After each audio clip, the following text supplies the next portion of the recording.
Greetings, dear listeners, and a welcome back to Diplomacy and Discourse podcast. I'm your host, AR, and it's a genuine pleasure to have you with us today.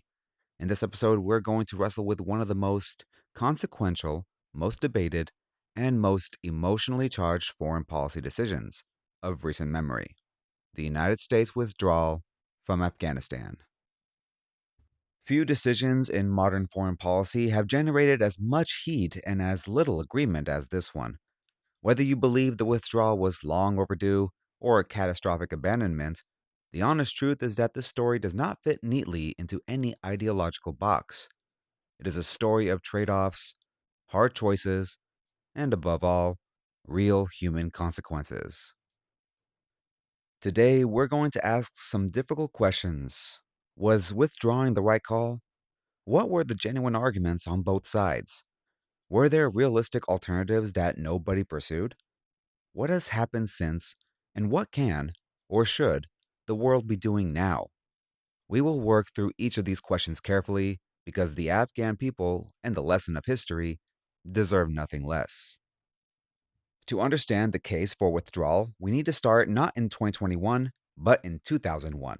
The United States entered Afghanistan in the wake of September 11 attacks with a clear and urgent mission: dismantle Al Qaeda and remove the Taliban regime that sheltered them. In that narrow sense, the mission was largely accomplished within months. What followed was nearly 2 decades of something else entirely: a nation building project of staggering ambition, cost, and uncertain results. By the time withdrawal was announced, the United States has spent over $2 trillion in Afghanistan. Roughly 2,400 American service members had been killed.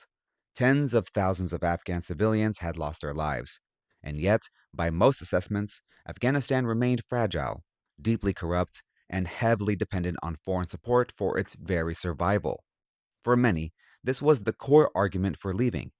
The mission had drifted so far from its original purpose that there was no longer a coherent strategy to justify the continued sacrifice. There was also the question of opportunity costs. In a world of rising strategic competition with China and a resurgent Russia, many policymakers argued that the United States could not afford to remain indefinitely bogged down in a conflict with no clear endpoint. Redirecting resources, like military, diplomatic, financial, toward those more pressing challenges was, for proponents, not a retreat, but a national reordering of priorities. Public opinion, meanwhile, had long since turned. Polling consistently showed that a majority of Americans, across party lines, believed it was time to end the war, and the Doha Agreement signed in February 2020 had already set the conditions. The Taliban had agreed to counterterrorism guarantees, and a timetable for withdrawal had been locked in. The Biden administration, inheriting a nearly complete drawdown, concluded that reversing course would mean restarting combat operations with no clear end in sight. There is also a deeper, more uncomfortable argument some policy analysts raised: that a continued foreign military presence was itself part of the problem. By propping up a government widely seen as corrupt and illegitimate, the U.S. may have been delaying, rather than enabling, a genuine Afghan political settlement. The argument holds that no external force can manufacture the political will and national cohesion that authentic governance requires. If the case for withdrawal rested on exhaustion and realism, the case against rested on obligation and foresight. And those warnings turned out to be, in large part, prophetic. Critics were not simply arguing to stay forever. Many were raising specific, concrete concerns about what would happen the moment US and NATO forces departed. At the top of that list were the people who had worked alongside American and Allied forces for 20 years, like translators, government officials, journalists, women rights advocates, and countless others who had staked their lives on the project of a different Afghanistan. The question of what would happen to them was not abstract, it was moral. Then there was the humanitarian dimension. Well before the final withdrawal, human rights organizations were issuing stark warnings. A Taliban return to power would mean the systematic dismantling of rights for women and girls, for ethnic minorities, for anyone who had embraced the freedoms that had slowly taken root over 2 decades.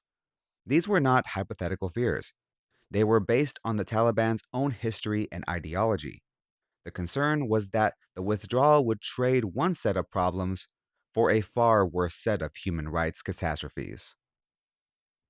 On security grounds, critics warned that a full withdrawal would create a power vacuum that terrorist organizations would rush to fill.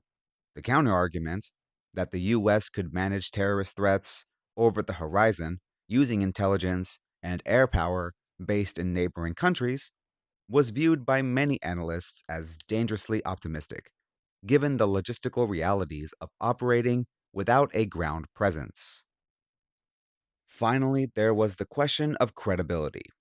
Allies around the world were watching. How the United States managed its departure from Afghanistan would send a signal about what it means to be an American partner.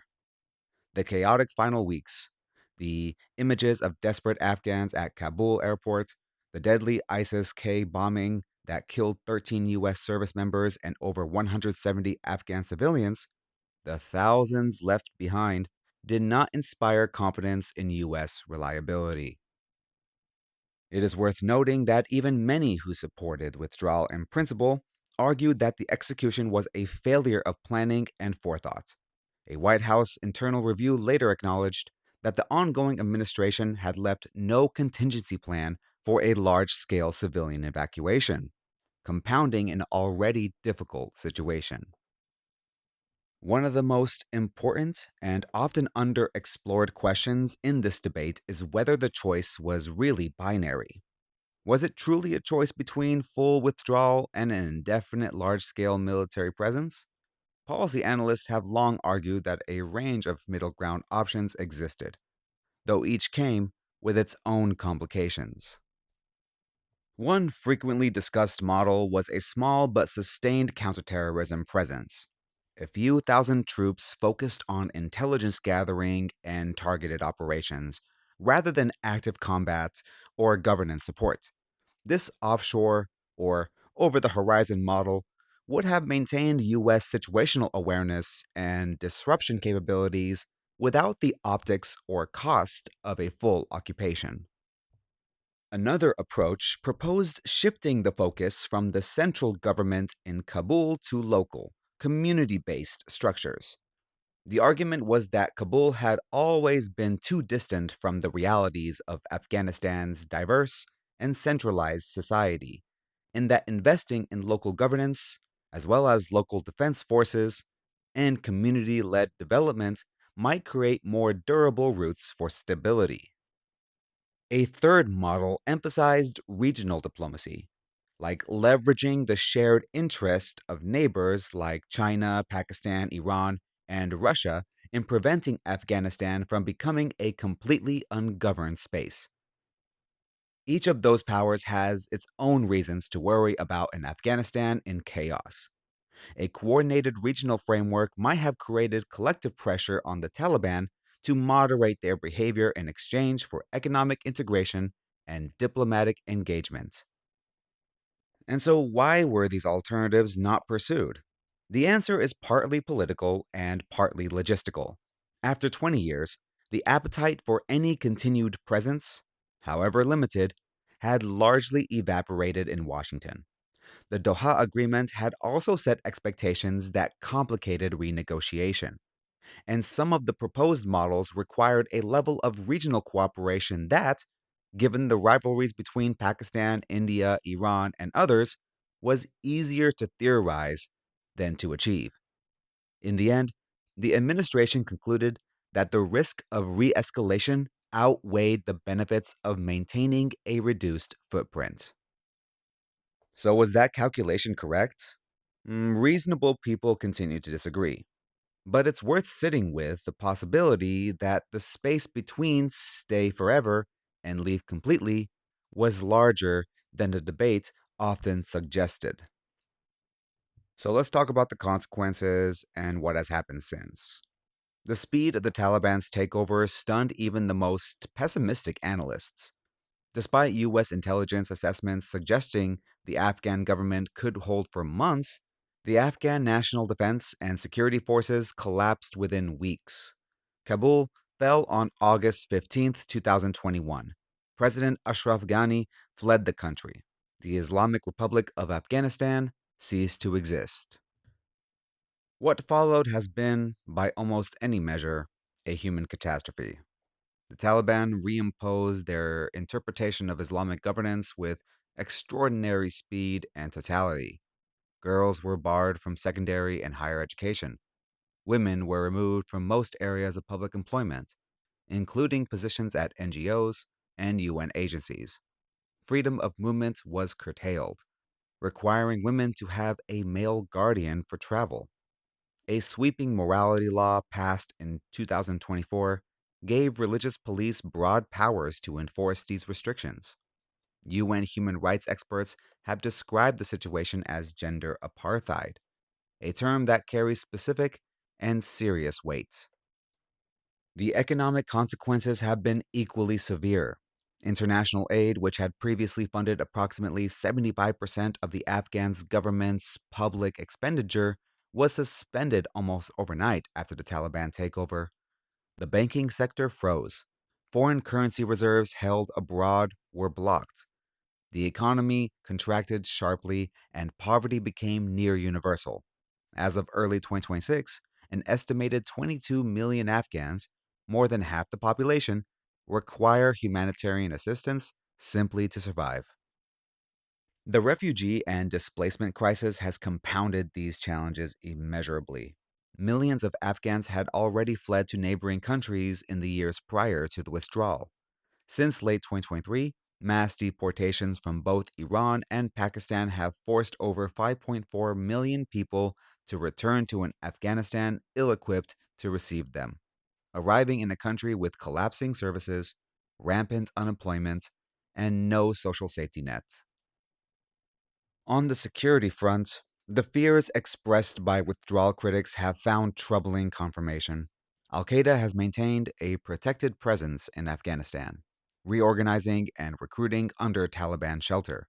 The Islamic State Khorasan province, or ISIS K, has expanded its operations, conducting attacks on both sides of Afghanistan and targeting interests abroad.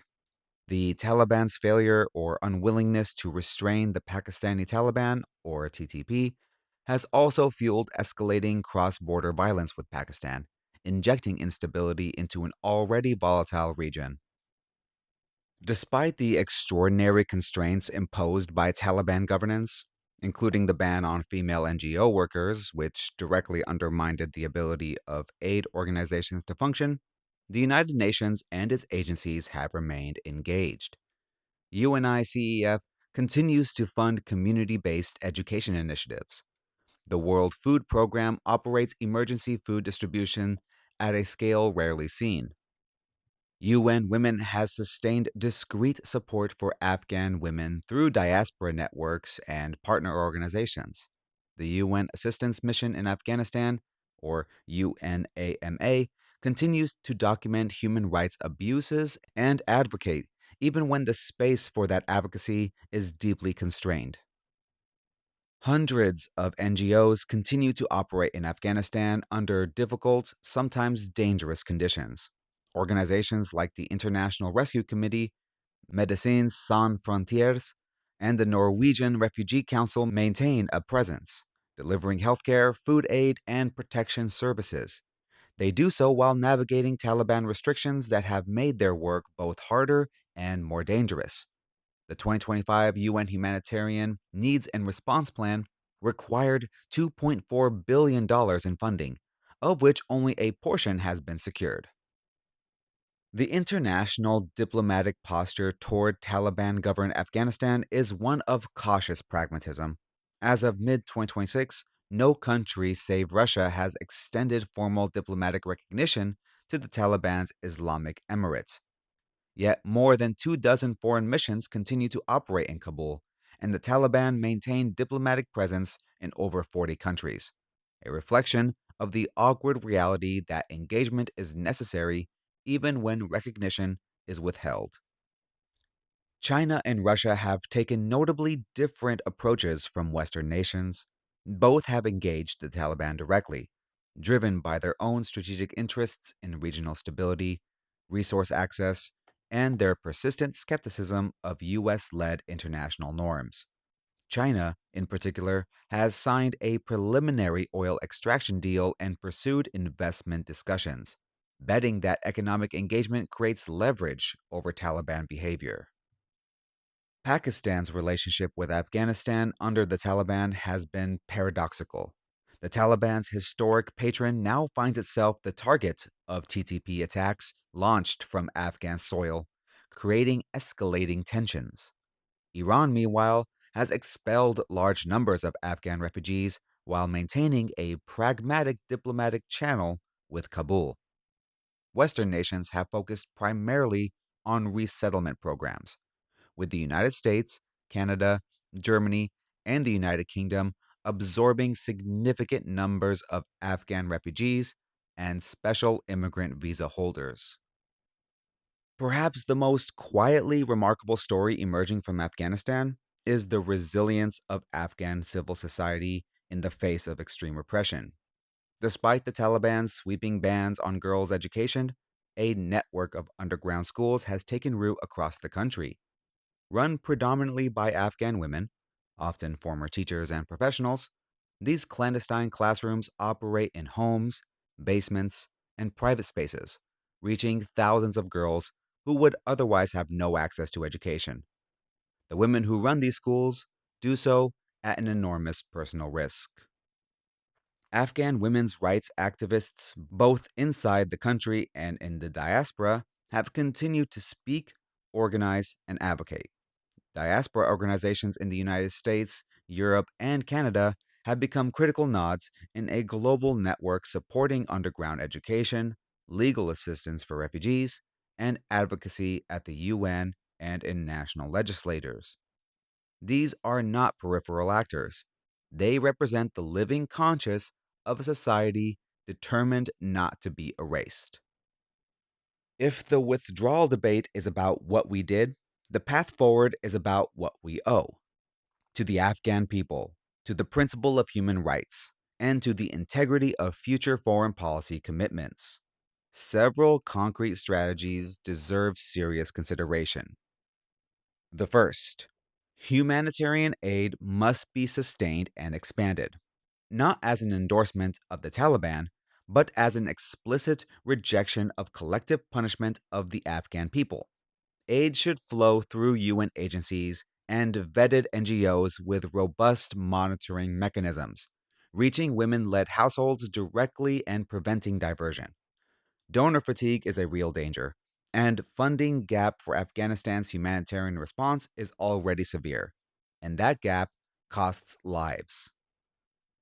Second, Afghan refugees and the countries that host them need sustained international support. Pakistan and Iran host the overwhelming majority of the world's Afghan refugees, and both are under enormous strain. Strengthening regional host capacity while expanding resettlement pathways in Western countries is not charity.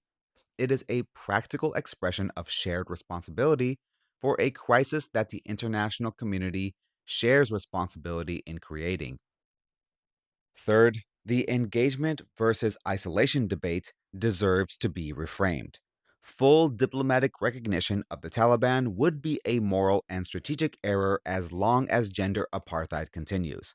But full isolation has catastrophically harmed the people we claim to care about. The answer is principled, coordinated engagement, like maintaining diplomatic channels and conditioning any normalization on specific and measurable human rights benchmarks, starting with the restoration of girls' education. Fourth, the underground educational networks and civil society organizations, and even the diaspora advocacy groups that are carrying Afghanistan's future deserve generous, flexible, and long term funding. These are the actors most likely to shape whatever comes next in Afghanistan. Investing in them is among the highest return foreign policy expenditures available. Lastly, the fifth, regional stability requires a regional framework. The US and its partners should pursue serious, sustained diplomatic engagement with China, Russia, Pakistan, Iran, and India around the shared challenge of managing the terrorist threat emanating from Afghanistan and preventing the country from becoming a permanent engine of regional instability.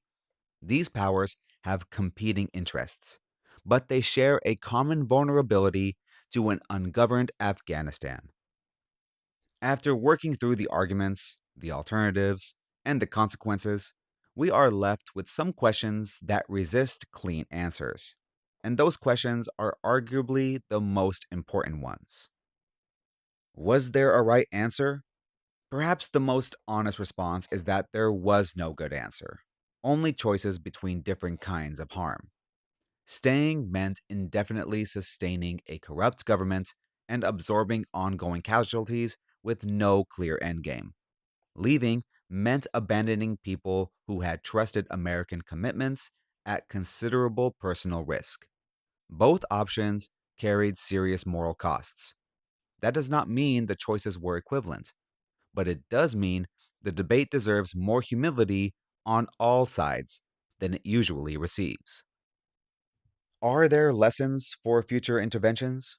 There are several, and they are painful. Military force can destroy and degrade, but it cannot manufacture the political legitimacy and social cohesion that durable governance requires. Nation building projects that are designed around foreign timelines and foreign priorities tend to produce institutions that are dependent on foreign presence. And when the departure of foreign forces causes an entire state to collapse in weeks, that tells us something important about what's actually built during 2 decades of effort. What do we owe to those left behind? The roughly 122,000 people evacuated in the final airlift represents a remarkable logistical achievement and a profound indictment of the planning that preceded it. Thousands of Afghans with legitimate claims to evacuation were left behind, including many who had worked directly alongside U.S. forces and diplomatic missions. The backlog of special immigrant visa cases has stretched for years. The obligation to those individuals has not expired with the end of the military mission. And finally, what does this episode tell us about the relationship between good intentions and good outcomes in foreign policy? The United States did not enter Afghanistan to harm its people.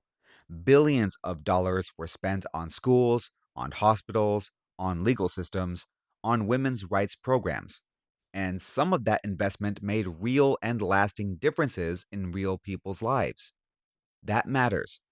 But good intentions, however genuine, do not substitute for clear strategy, as well as honest assessment, and the political courage to make difficult choices before a crisis forces them upon us. Afghanistan is not a closed chapter. It is an ongoing emergency for the millions of Afghans living under Taliban rule, for the millions more displaced across the region and the world, and for the international community still wrestling with its responsibilities and its failures. The withdrawal debate will continue, and it should. Not because relitigating the past changes anything for the Afghans who are suffering today, but because the lessons embedded in this experience are directly relevant to the foreign policy decisions that lie ahead. Every future conversation about military intervention, about aid conditionally, about what it means to make and keep commitments to partners and allies, all of it will be shaped by what we learned or failed to learn from Afghanistan. What is not in dispute is the human cost. Women who once taught in universities now run secret classrooms at the risk of imprisonment. Girls who should be in school are locked out of the futures they earned. Families who built lives under one set of promises now navigate a world defined by their betrayal. Whatever position one takes on the withdrawal itself, those people and their circumstances represent an enduring moral obligation that does not disappear because the news cycle has moved on. This podcast is called Diplomacy and Discourse for a reason. Diplomacy is the art of managing difficult realities. Discourse is the commitment to understanding them clearly. Afghanistan demands both from policymakers, from scholars, from engaged citizens, and from all of us who believe that foreign policy is not an abstraction, but a force that shapes the lives of real human beings. As we draw the curtains on this episode, I extend my deepest gratitude for your listenership. If you found this discussion thought provoking, please consider subscribing to the podcast and leaving a review on your preferred platform. If you're listening through YouTube, please subscribe, give this video a like, and comment down below. Should you have any questions, thoughts, or suggestions, please reach out to us at diplomacyanddiscourse@gmail.com. Your engagement is what makes this conversation possible. Until next time, take care and keep exploring the fascinating, difficult, and deeply important realm of diplomacy and discourse.